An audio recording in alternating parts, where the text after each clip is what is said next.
In the fourth quarter, things just kind of went awry. Offensively, yeah. What did you see there? We just, and I told him I thought defensively we played, again, mostly well enough to win. Our offense is putting so much pressure on our defense.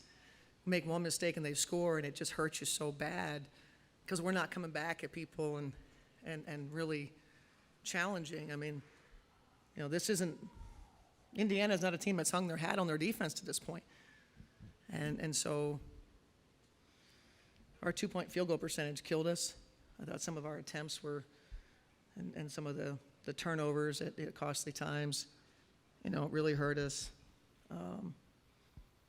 But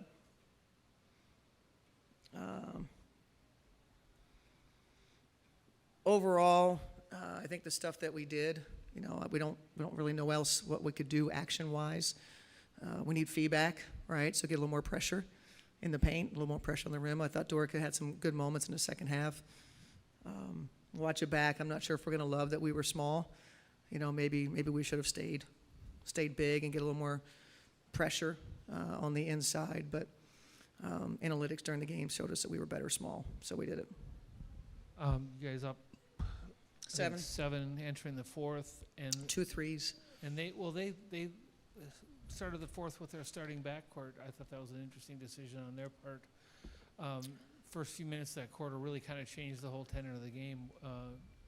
Was that what they did, or was that what you did? I thought we had end of shot clock defense that gave up two situations where there's Kelsey Mitchell in front of our bench, 3-2-1, has to shoot a three, and we stayed off her, and she drains a three.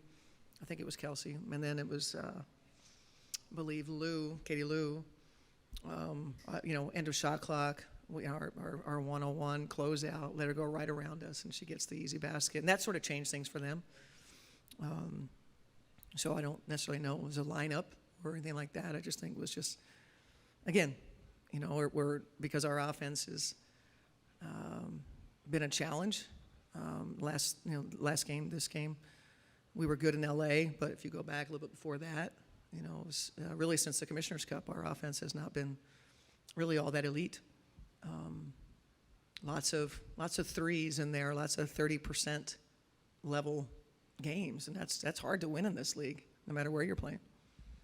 Obviously, like you said, you need feedback. I mean, you're just a different offensive team. I mean, there were so many instances tonight when you were late in the shot clock and a shot had to be taken that maybe wouldn't otherwise be wanted. But 4 of 6 now, as we approach the break, you've always talked about this team as being a problem-solving team. Yeah. Where do you think that starts as far as problem-solving? I think we just got to focus on winning the next game. This is, obviously losing at home. We've been really good. Losing at home stinks, and I think regroup, with a day tomorrow, reflection, whatever, get in here, get some work in, and get ready for a noon game against the Atlanta Dream. There's no big problem solving that's happening. We'll look at some things to, see how we can be better against Atlanta. Maybe we have fee, maybe we don't. We'll have to plan both ways. But yeah, we gotta find ourselves offensively without fee. Cheryl, I know you went small for a lot of the game, but points in the paint was 2-1 in favor of them.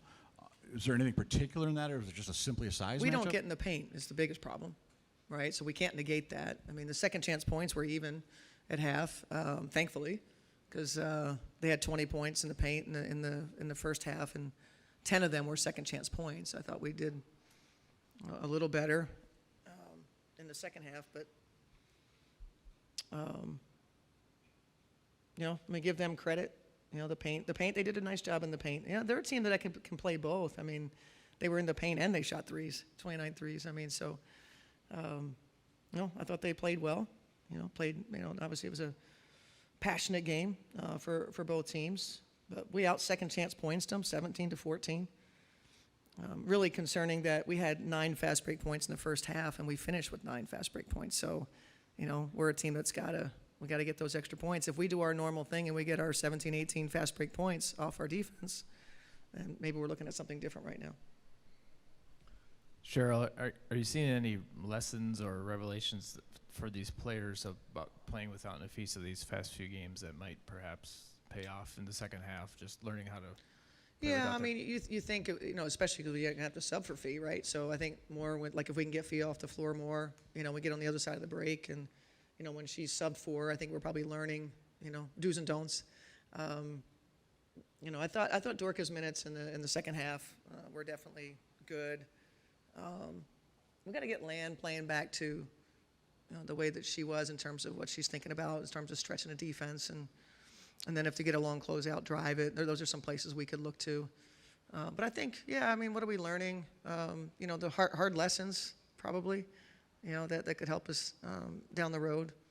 But a lot of pressure on K-Mac to make a lot of shots, that sort of thing. So BC played great.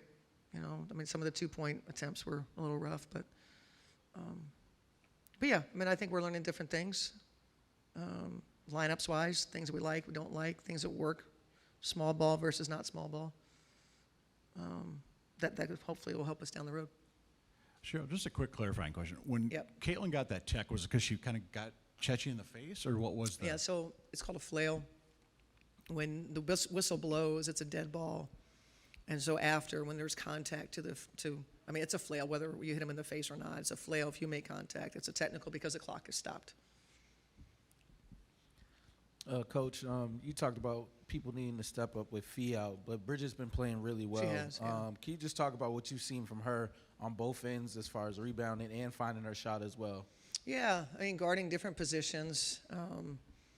We just depend on BC for so much, and now she's driving, trying to make plays. Thought early in the first half she had a couple attempts that she's got way sped up, way ahead of herself, and but those are the moments that she's doing more of that I think are good for us, and we count on her for different matchups.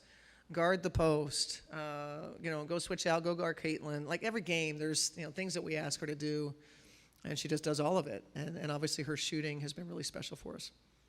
Also, just to follow up on that, her confidence, though, from last year to this year, has been it's been big time as far as just being out there. Just what have you seen her as far as her game growing from last year to this year? I don't necessarily know that it's about last year to this year. I think there's a confidence when you're a starter. There's a confidence that, this is my job, this is what I do every night. And I think that little subtle thing of not coming off the bench and playing more bench minutes and someone else is ahead of you and they're getting those minutes. So I think that probably is a big part of that. Go ahead, Alex. Thank you, Cheryl. I don't know if I stepped in halfway through, but Chechi felt like her full bag was on display in this game. Her confidence feels like it's at an all-time high. Can you speak to just a player off the bench and an ability to take a variety of shots when you need shot making at this point in time with the team? And rim, she'll get to the rim, which is something this group without Fee desperately needs. And that's another player that we're just asking for her to, when she comes in the game, not feel it out. You got to come in and impact it right away. She knows that, we're going to live with whatever shot she takes. And some of them are, maybe a little harder. But in order for a player to be aggressive, they have to know, that you're not going to, limit what shots and where. And I think Chechi's benefited from that. And Cheryl, I would just say this game was so fun to be at, to be a part of Was with it? the Upper Bowl open. Yes. It's the climate. Yeah. In your mind, what are the steps that this league can take to have this be more consistent in the regular season, an event, a game atmosphere like today?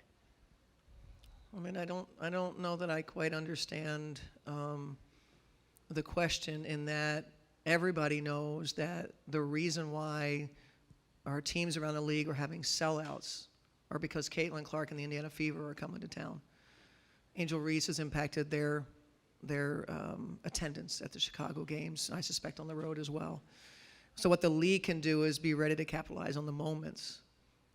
But it's much like when we saw Bird and Magic come in the league, right? That the league has been building, for a watershed moment, and we're here, and now you got to take advantage of it.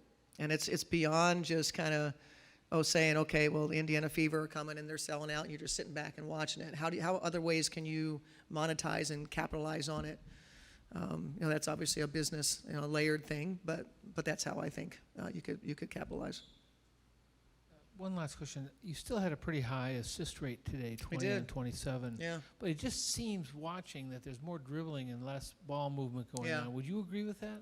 Yeah, I mean, I think today we couldn't get it going side to side. Give Indiana credit. They were up in our kind of locations to pass, but we also felt like we were a little sticky at times. And that's something we can talk about, that we've because our offense is predicated on that movement, inside out, seek the paint, and make plays. And I thought the first half we had better opportunities in the paint.